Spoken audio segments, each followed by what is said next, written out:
aux délibérations 27 à 29 portées par Caroline Tchélékian. Alors la 27, c'est une convention entre la société ERDF et la ville d'Épinay-Mirabeau. En mars dernier, on avait déjà voté une convention pour la réhabilitation, enfin l'embellissement des transformateurs électriques. Donc on souhaite poursuivre cette convention en y ajoutant un point sur l'insertion professionnelle dans le cadre de la politique d'apprentissage de ERDF en direction des jeunes pénois, et un point sur la transition énergétique puisque ERDF s'engage à nous faire passer de l'information sur les nouveaux compteurs Linky qui seront mis en place prochainement. Question, remarque. Je mets aux voix qui est pour, qui est contre, qui s'abstient, adopté. La 28. C'est une demande de subvention auprès du FIPD, c'est-à-dire le Fonds interministériel de prévention de la délinquance, pour les soirées J d'été 2016. Et on sollicite une subvention de 5 000 €. Je mets aux voix qui est pour, qui est contre, qui s'abstient, 3 abstentions. La 29. Alors la 29, c'est la même, c'est une subvention, toujours pour les soirées J 2016, auprès de la région, pour un montant de 6 000 €. Je mets aux voix qui est pour, qui est contre, qui s'abstient, adopté. Merci. Nous rapportons conjointement, mais je te la laisse rapporter, Caroline, la 30 concernant la stratégie territoriale. Donc c'est une subvention, une délibération pour permettre à Monsieur le maire de signer la stratégie territoriale de prévention de la délinquance pour la période 2015-2018. Stratégie qui avait été présentée en octobre dernier et qui sera signée en plus de la ville par le sénateur, donc le sénateur maire, le préfet, le procureur de la République, le président du conseil départemental, le président de la région et le président de la CPA. Ça devrait avoir lieu le 14 janvier prochain. Là aussi, c'est l'occasion, de te féliciter, de féliciter Odile et toute sa direction qui ont vraiment particulièrement travaillé sur ce sujet. Je ne fais que retranscrire les félicitations qu'on a eues aussi bien du parquet à travers le procureur que le préfet de police, enfin tous les services qui ont participé de cette dynamique et qui reconnaissent le travail qui a été fait, le travail pratique avec un certain nombre de fiches telles que vous pouvez les découvrir. C'est bien. Je mets aux voix... Pardon, excusez-moi. Alors, j'ai une question, c'est quoi de la prévention situationnelle? Alors un groupe de prévention situationnelle, c'est l'objectif, c'est de travailler en partenariat avec les services de la ville. Alors ça concerne le secteur de la Gavotte, le quartier de la Gavotte. Donc les services de la ville, notamment les services techniques, les services de l'urbanisme, les associations qui sont présentes et les commerçants du quartier pour faire des diagnostics en marchant. Un diagnostic en marchant, en fait, c'est se balader dans le quartier pour voir toutes les zones ou tous les points qui seraient anxiogènes pour la population ou criminogènes et essayer d'y remédier. C'est à tel endroit, il n'y a pas beaucoup d'éclairage, ça peut être considéré comme dangereux la nuit, on mettra un éclairage. À cet endroit, on trouve que les haies sont trop hautes, on peut se cacher, donc on les coupe. C'est des choses comme ça, c'est des trucs très pratiques. D'accord, des ampoules contre l'insécurité. C'est éclairer la voie publique. Au final, c'est pas nous qui avons inventé le mot, M. Fuson. Non, mais je vais vous dire simplement que cette délibération, en fait, c'est un leurre pour nous faire croire que vous allez vous occuper de l'insécurité. C'est un leurre, c'est tout. Vous voulez essayer de faire croire aux Pénois que vous prenez à bras-le-corps le problème de l'insécurité. C'est tout. Vous êtes venu consulter la nouvelle stratégie? Si je ne m'abuse, je ne crois pas. Je ne vois pas comment vous vous exprimez alors que je n'ai même pas venu voir des ampoules ce qui de était à qualité l'intérieur. Forcément, là, je crois que les délinquants vont avoir très peur. Mais très très peur. Vous pensez que ça se limite à ça? Il y a 3 axes, 4 fiches par axe. Je pense que c'est un peu réduire la chose. C'est votre façon de faire. Je vous donne la parole. Je réponds juste à M. Fuson sur son fonds de commerce. Parce que l'insécurité, c'est votre fonds de commerce. Alors, je vais vous dire, vous avez la chance, si c'en est une, d'avoir pris un certain nombre de villes. Alors, comme je m'attendais à ce que vous sortiez une fois de plus ce genre d'argument, je suis quand même allé un petit peu gratter. En particulier sur le nombre d'équipements humains et techniques de certaines villes. Et j'en ai trouvé une, et pas la moindre, qui est Béziers, qui est un peu une ville laboratoire pour vous. Alors Béziers a un effectif prévu de 70 policiers municipaux à l'horizon de 2020, soit un policier municipal pour 900 habitants.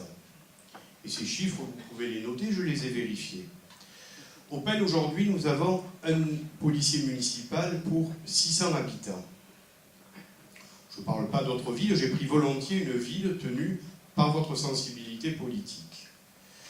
Nous sommes allés regarder aussi le nombre de caméras.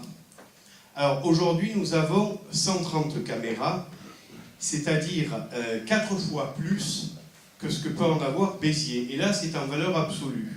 Alors, excusez-moi, mais avant de donner des leçons de morale, je connais votre façon de faire. Vous recrutez, vous cherchez à faire des voix, puis en plus, force est d'admettre que vous y arrivez. Mais moi, mon rôle, c'est quand même de répondre. Aujourd'hui, la sécurité, et nous le prouvons avec des chiffres, est une priorité pour la ville des Pennes-Mirabeau. Nous sommes une des villes qui a le plus de policiers municipaux. Nos policiers municipaux sont armés, et encore, je prends des villes de strates à peu près identiques. Nous avons mis des caméras selon les préconisations des services spécialisés. Donc, on va laisser le laxisme du côté de certaines villes, comme Béziers, qui donnent des leçons de morale, mais qui n'en font pas plus. À Béziers, Voilà. il y a un commissariat de police nationale dans la ville. Et la situation géographique, vous êtes mauvais sur ce plan-là, vous êtes mauvais quand par malheur vous arrivez aux affaires au niveau d'une municipalité. Oui, les impôts baissent, par exemple, montre de votre incompétence. 40% de moins sur les marchés publics. Il y a peut-être une exception brillante, c'est non, Orange, c'est, mais Orange étant d'extrême droite et contre vous. Ils vous trouvent laxiste, et au fond, ils ont il a raison. voté pour Marc. Au fond, ils ont raison. Monsieur Amaro.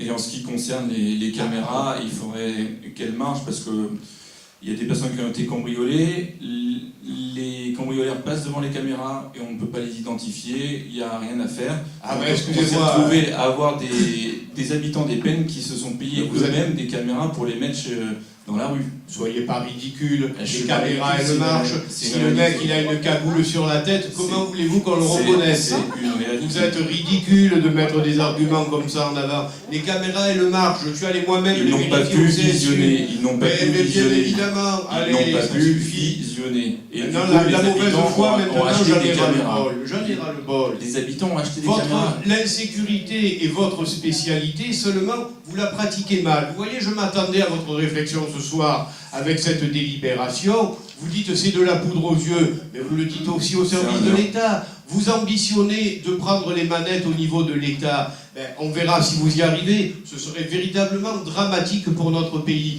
Parce qu'au fond, quand vous avez agité Non, mais vous pouvez ricaner, mais quand vous avez agité le spectre de l'insécurité, qui est bien réel, et en particulier avec le problème du terrorisme aujourd'hui, là où vous péchez complètement, c'est que vous n'avez aucun programme économique. Et c'est tellement vrai que lorsque le lendemain des élections, vous parliez de l'Europe tout à l'heure, vous avez débriefé, et bien dans votre propre camp, vous vous êtes fait attaquer parce qu'il n'y a pas de programme économique. Les républicains, droite libérale et républicaine, ont un programme économique. La gauche aujourd'hui a un programme économique qui est ce qu'il est, mais vous n'avez pas de programme économique. Et c'est comme ça que vous n'arriverez pas au pouvoir. Si, on a un programme, et c'est sûr qu'on a un programme économique patriote. Monsieur Amaro, patriote, oui, oui, bien sûr, et nous, on n'est pas allez, arrêtez. Monsieur Amaro. Vous en parlez du programme. Bon, je vais remettre un peu de sérieux dans ce débat parce que quand je vois que... Heureusement que vous êtes là. Mais rigolez, je pense que les gens qui se font agresser dans la commune des Pennes-Mirabeau doivent apprécier que tout le monde rigole sur un sujet comme celui de la sécurité. Allez-y, continuez. Je pense que tous ceux qui sont victimes d'agressions ici sur cette commune doivent aussi rigoler quand ils vous voient rigoler sur ce sujet. Vous parlez du fait que pour certains, la sécurité est un fonds de commerce. Mais moi, j'ai pas peur de le dire que c'est un fonds de commerce, la sécurité. Mais moi, j'y vis depuis l'âge de 3 ans au Pennes-Mirabeau. Et oui, la sécurité est un fonds de commerce. Alors, vous voulez être sérieux, on va être sérieux. Développement du dispositif de vidéoprotection et charte éthique vidéoprotection. On va remettre la vérité sur la table. Vous aviez refusé la proposition que nous vous avions faite en 2009 avec le député Richard Mallier pour l'installation de la vidéoprotection. Vous l'aviez refusé tout simplement parce que c'était un député de droite. Vous l'avez ensuite accepté et on voit aujourd'hui où sont implantées les caméras sur des ronds-points. C'est bien, vous sécurisez la pelouse de nos chers ronds-points. La pelouse vous en remercie. La sécurité des commerces, c'est vous qui Monsieur, ricanez. merci de respecter mon temps de parole. La sécurité des commerces de proximité. respectable. J'ai beaucoup d'amitié avec beaucoup de commerces et ils se demandent encore où est la police municipale. Mise en place du dispositif de participation citoyenne, nous vous l'avons proposé en 2009, vous avez mis 3 ans pour la mettre en place. Sauf qu'aujourd'hui, je rappellerai ce que c'est que la participation citoyenne, c'est le fait que certains pénois peuvent être bénévoles pour un petit peu surveiller ce qui se passe autour d'eux. C'est un super dispositif qui fonctionne dans beaucoup de communes, sauf qu'au Pen Mirabeau, les voisins vigilants, c'est le nom plus courant de la participation citoyenne, les voisins vigilants ont remplacé la police municipale.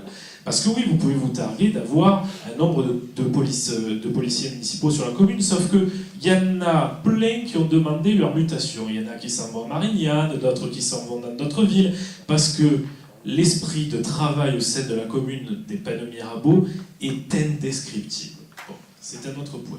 On va prendre un autre point. Violence intrafamiliale ou violence faite aux femmes. On vous a remonté quelques dossiers qui étaient très urgents pour certaines familles pénoises. Nous n'avons jamais eu de réponse sur ces sujets-là. Bon, je pense que je pourrais les faire au point par point, accompagnement des sortants de prison. Il y a eu encore un cas dernièrement avec un de vos agents qui tente à faire penser que rien n'est respecté sur la ville des Pennes Mirabeau. Donc c'est bien de l'écrire. Mais oui, la sécurité pour nous est un fonds de commerce et demain, nous respecterons les engagements que nous tiendrons. Parce que nous, la ville des Pennes Mirabeau, nous ricanons pas autour des sujets comme la sécurité. Et je suis vraiment déçu ce soir de faire partie, je le dis, je suis déçu de faire partie d'un tel conseil municipal qui ricane sur un sujet comme celui-là. Alors, premièrement, c'est vous qui venez de ricaner. Deuxièmement, si vous êtes si déçu que ça, vous pouvez le quitter. Troisièmement, je rappelle qu'au 21 décembre 2015, c'est-à-dire au jour de ce conseil municipal, nous avons 30 agents de police municipale et que les plaintes, les détails, parce que là vous avez l'art d'employer des mots qui ne veulent rien dire, aujourd'hui nous avons eu 3 départs dans l'année, une mise en disponibilité et 2 mutations. À côté de ça, nous avons 4 chefs de police municipale et compte tenu de ce qui s'est passé en matière de terrorisme, j'ai réuni l'ensemble des responsables de la police municipale et de la totalité de la police municipale pour leur faire part des difficultés que nous traversions et leur demander des aménagements d'horaire, ce qu'ils ont accepté. Quant au fait de les avoir tournés en dérision, puisque vous parlez de ricanement, comme vous venez de le faire, eh bien, vous allez voir les policiers municipaux des Pennes Mirabeau et vous leur dites en face, cher monsieur, allez, pour cette stratégie territoriale, je vais la mettre au bois, et ricanera qui aura envie de ricaner. Mais ce n'est pas mon cas. Je mets au bois qui est pour, qui est contre, qui s'abstient, 5 abstentions, 5 ricaneurs.